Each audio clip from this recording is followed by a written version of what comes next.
Good morning, Sairam children. So, children, this is the third part of history, chapter number 6, that is towns, traders, and crafts person. Now, in this video, we are going to take a closer look of three important medieval towns. First, we have Surat, which is in Gujarat.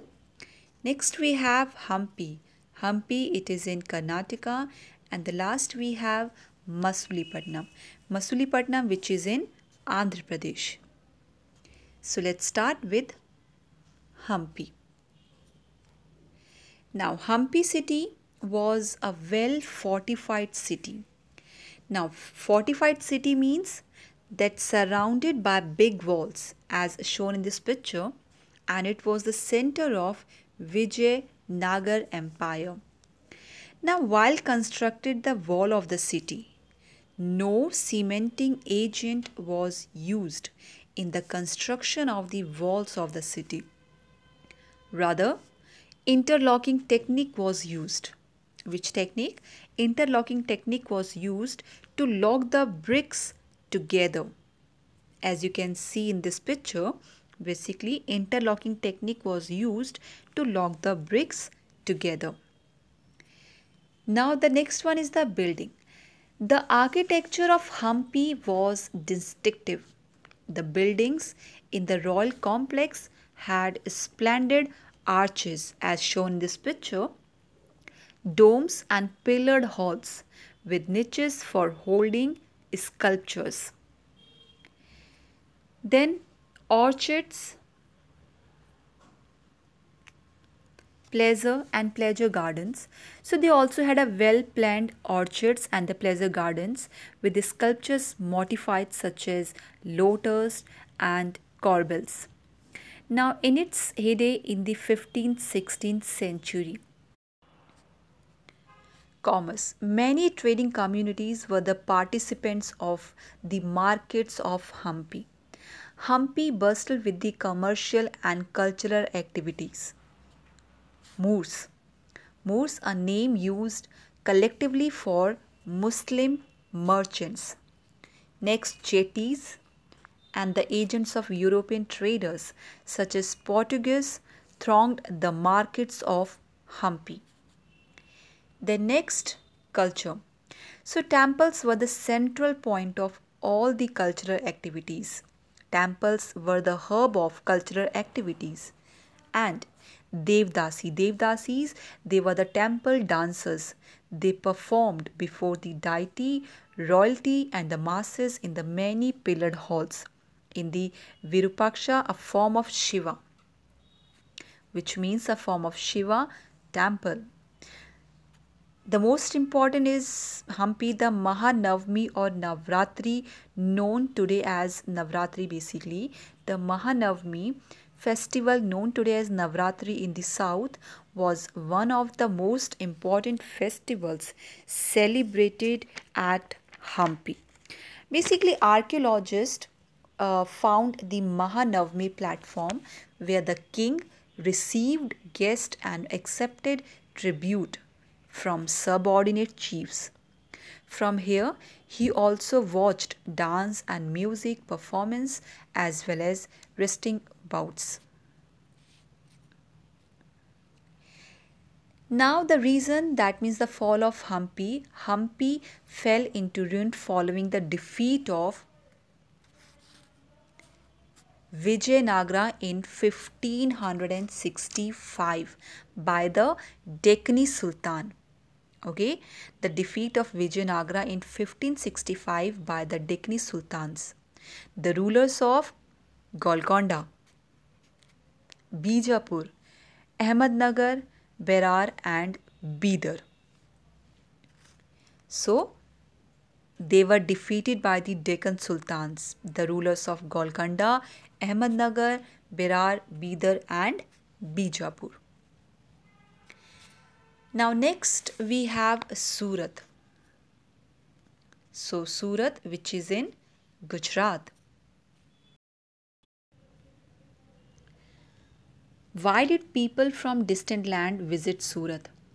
So the most important reason is Western trade. Surat was the emporium of Western trade, and it was the gateway for trade with West Asia via the Gulf of Hormuz, and Surat has also been called the gate to Makkah. And here is Makkah. Makkah, it is located in Saudi Arabia. So Surat is also gate to Makkah. Many pilgrim ships set sail from Surat to Makkah.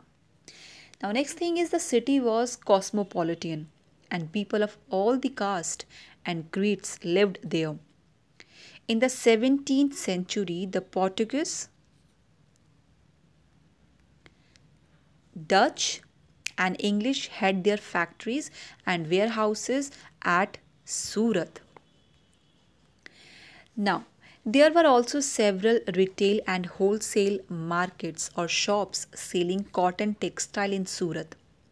Now, the textile of Surat were famous for their gold lace borders or zari work and were in demand in West Asia, Africa and Europe also. The state built numerous rest houses to take care of the needs of the people from all over the world who came to the city. Now there were magnificent buildings and innumerable pleasure parks. Next, the banking system also very famous in Surat. The Kathiawar Seths or Mahajan money changers had huge banking houses at Surat.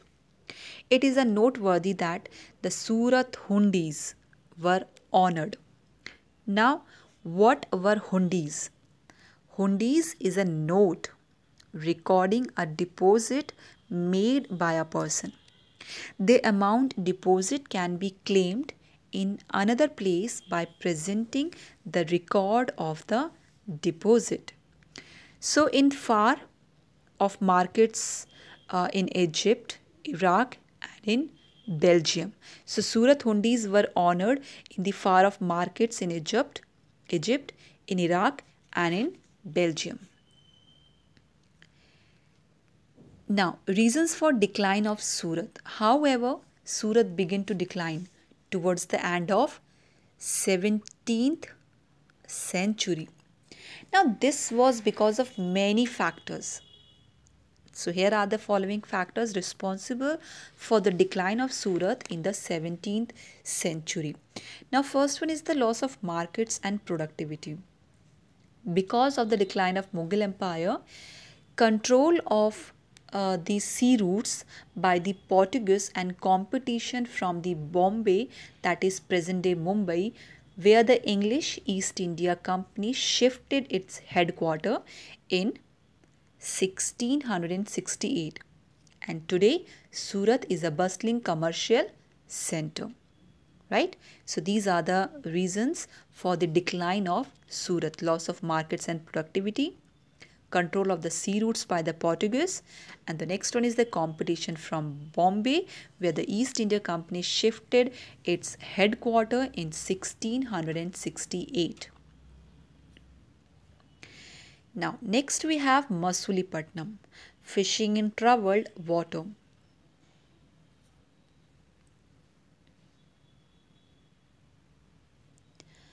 The town of Masulipatam or Machlipatam, literally fish port town, lay on the delta of Krishna river.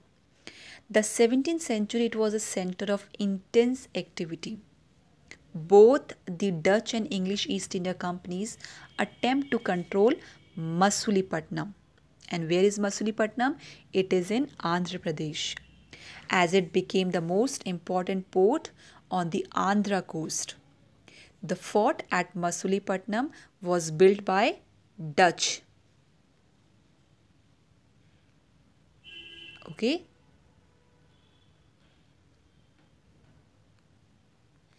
The fort at Masulipatam was built by the Dutch. Now the Qutub Shahi rulers of Golconda imposed royal monopolies on the sale of textile, spices and other items to prevent the trade passing completely into the hands of various East India companies. Now, fierce competition among traders made the city populous and prosperous. Like the Golconda nobles, Persian merchants, Telugu, Chetis, European traders made the city populous and prosperous. Next, the role of Mughal rulers. As the Mughal began to extend their power to Golconda, their representative, the Governor Mir Jumla, who was also a merchant, began to play off the Dutch and English against each other. Then in 1686, 1687, Mughal Emperor Aurangzeb annexed Golconda, and this caused the European companies to look for alternatives, and it was a part of new policy of the English East India Company that it was not enough if a port had connections with the production centers of the hinterland. Now, the new company trade center, it was felt, should combine political, administrative and commercial roles. Now, as the company's trader moved to Bombay, Calcutta, that means present day Kolkata, and Madras, present day Chennai, Masulipatam lost both its merchants and prosperity and declined in the course of 18th century. Right? In 18th century, begin today, nothing more than a Now, next, new towns and traders. In the 16th and 17th century, European countries were searching for spices and textiles, right? Which had become very popular both in Europe and West Asia. So, the English, Dutch, French formed East India companies in order to expand their commercial activities in the East.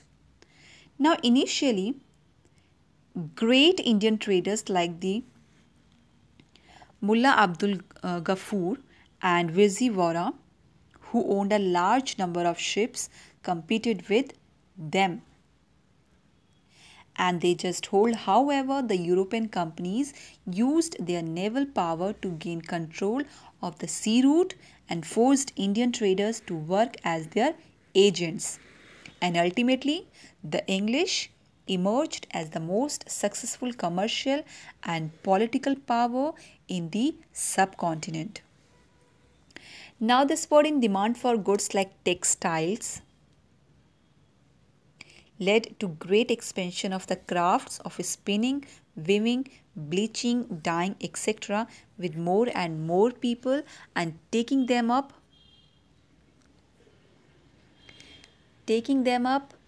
Indian textile designs became increasingly refined, and however, this period also saw the decline of independence of craftsperson.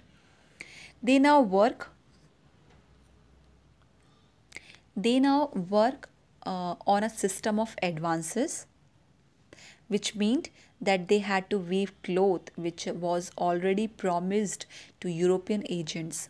Weaver no longer had the liberty of selling their own cloth or weaving their own patterns. They had to reproduce the designs supplied to them by the company agents. Now, the 18th century saw the rise of Bombay, Calcutta, and Madras, as seen in this picture, which are nodal cities today. Crafts and commerce underwent major changes as merchants and artisans, such as weaver, were moved into the Black Town established by the European companies within these new cities. Right? In these cities, European companies, they established black and white areas. Now, the black or native traders and craft persons were confined here, while the white rulers occupied the superior residence of Fort St. George in Madras, or Fort St. William in Calcutta. So the story of crafts and commerce in the 18th century we will taken up next year. So here we finish our chapter. So that's it for today. Have a nice day and thank you.